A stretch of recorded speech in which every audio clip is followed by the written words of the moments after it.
Mga kababayan, kamusta po? Si Katambay Manong po, nagbabalik na naman po muli para po magkomento po sa inyo dito po sa Tambayan mga kabayan. Samahan niyo po inyong lingkod, magkomentohan po tayo. Magandang umaga po muna, tanghali, hapon, gabi. Madaling araw po sa ating lahat. Sana po nasa mapayapa at maayos po tayong kalagayan mga kababayan. Ito po mga tambay, ito pong katatapos na hearing po ng Blue Ribbon Committee sa Senado ay muli pong biniro ni Senator Marcoleta ang senador na si Jinggoy Estrada na siya raw po ay safe na. Safe nang muli mga kababayan dito po sa issue ng flood control mga kababayan. Dahil mismo po tinanong po mismo si Mina Jose ng WJ Contraction. Dahil nga po dito po sa Senado ay ang mismo pong nakuhanan na pinuntahan po nitong si Mina Jose ay si Senator Sylvester Irish. Si Irish Sylvester Erwin Tulfo umano ang kanyang pinuntahan sa Senado. Hindi po si Senator Jinggoy Estrada mga kabayan. Ito po ay pinatotohanan po ni Mina Jose. Kaya po nabiro ni Senator Marcoleta na safe ka na. Pakinggan po natin ang kaganapan mga kababayan at panoorin. So talagang safe ka na. Please, continue. Please. So hindi mo kilala si Senator Jinggoy at hindi ka nagdala ng pera sa kanya. Hindi po. Kahit po kay Bryce, wala po akong dinalang pera. Okay. So talagang safe ka na. Please, continue. Okay. Nabigyan ka ba o na-awardan ka ba ng DPWH project ni Bryce? Wala po kaming na-award na project dahil hindi nga po kami natuloy na mag-bid, Your Honor. So, kasi, again for the last time, pinalalabas kasi ni Bryce Hernandez ng text message ay patungkol sa akin. Okay? Very clear yan. Pero mismo ang taong kausap sa text ay nagpapatunay na kayo, na wala naman akong kinalaman dyan. Wala Please po. confirm. Your Honor, ang usapan pa lang po namin is magkakaroon pa lang po ng joint venture para po mag-qualify po kami. And for that, sa ganyang pagkakataon po kasi, meron pa pong invitation to bid and hindi ko pa rin po alam kung ano yung project specifically dahil nga po over the phone lang kami nagkakausap. That's why I want to send a staff para po mas malaman mabuti ano ba yung project na sasalihan po namin na for the joint venture agreement. Yan po mga tambay. Kaya po masaya po taangisi ang isang senador na si Jinggoy Estrada. Pero si Jinggoy naman po hindi naman po sa lahat ng bagay siya safe. Dahil yan po may nakasuhan din po yan. Nakalaya nga lang di ba? Doon po sa pagkakasangkot po ng mga kay Janet Napoles, di ba? Yung mga PDAP issue. Hindi po ba? Natural na po sa mga politiko yan, katulad po ni Jinggoy. Mga kabayan, marami na rin po kinasangkutan yan. Kaya lang po masaya si Senator Jinggoy. Kasi dito po sa issue ng flood control, safe siya. Yun lang po kinatuwa ni Senator Jinggoy. Kaya po siya nabiro ni Senator Marcoleta. Hindi po ba? Safe ka na. Kaya, doon po sa issue po ni Bryce Hernandez, hindi ba? At syempre, dito mismo kay Mina Jose na pinasinungalingan niya at pinatotohanan na wala silang sinasabing transaksyon ni Senator Jinggoy Estrada.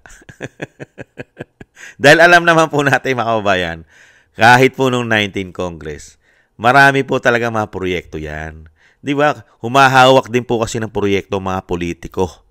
Hindi po ba? Kasi wala naman pong batas, hindi naman po ipinagbabawal kasi wala naman pong batas na ang mga legislative na ang mga gumagawa ng batas at ang nagbabalangkas ng batas katulad ng Senado at ng House of Representatives ay wala naman pong batas na sila ay hindi pwedeng humawak ng mga proyekto ng gobyerno.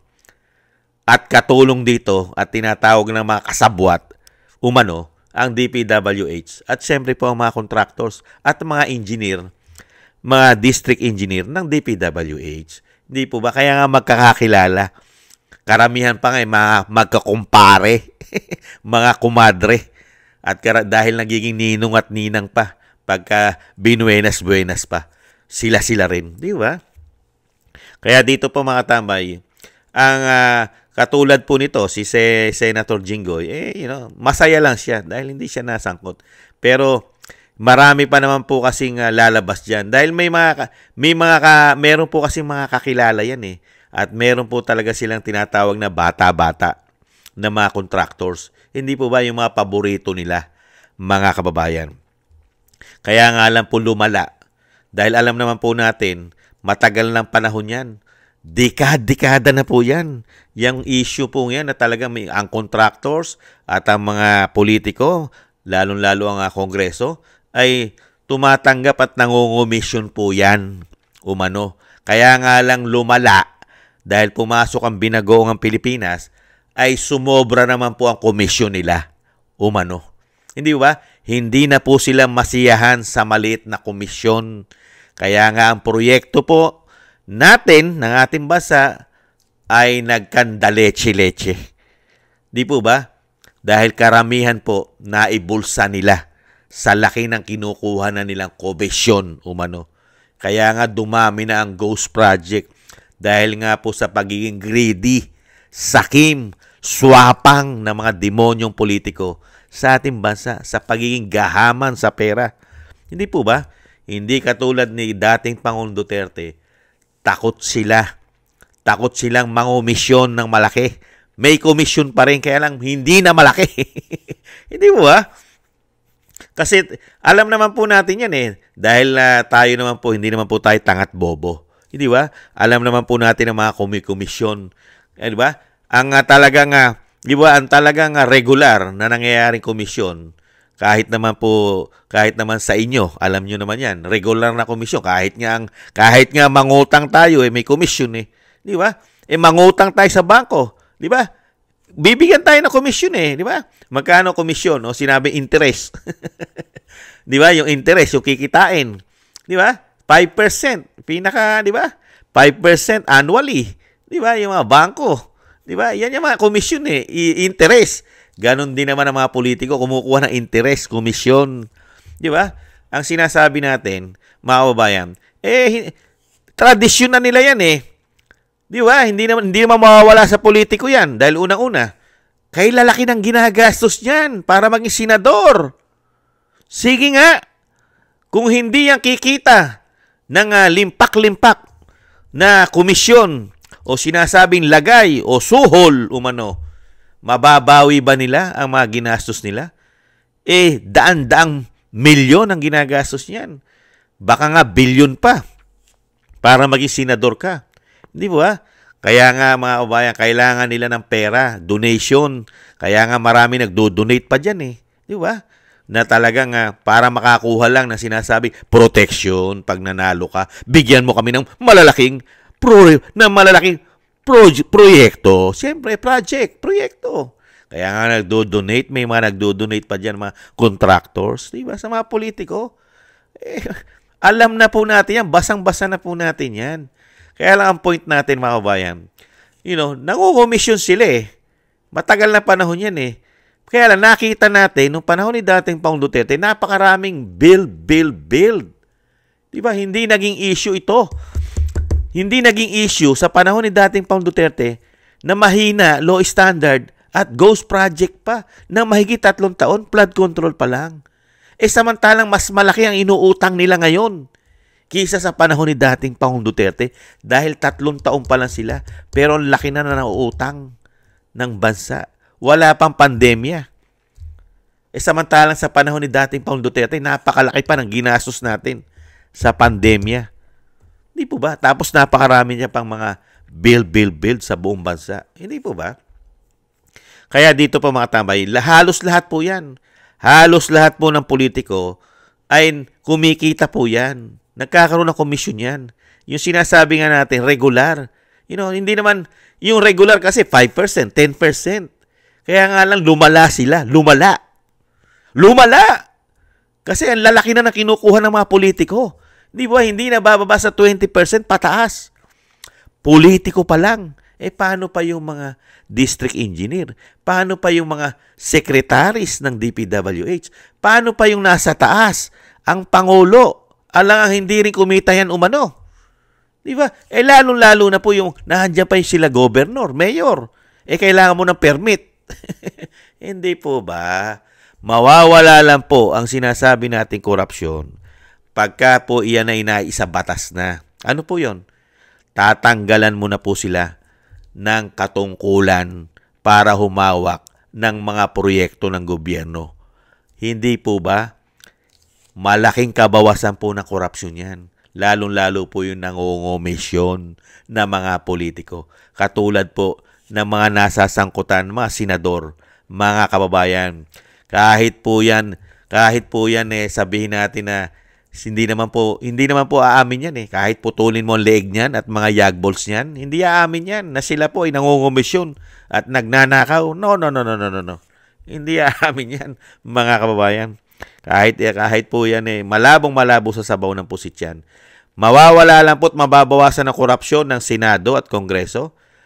Isa batas. Hindi na sila pwedeng humawak kahit anong proyekto sa gobyerno. Kahit basketball court. Hindi na. Di ba? Wala na. Mga kabayan. At lalong-lalo na po, isa sa batas nga. Wala na. Sila po ay magiging legislative lang. Pangbatas lang sila. Pangbatas. Gumawa ka ng batas, magbalangkas ka ng batas. Hindi po ba? Kaya lang ang tanong, isa sa batas ba nila yan?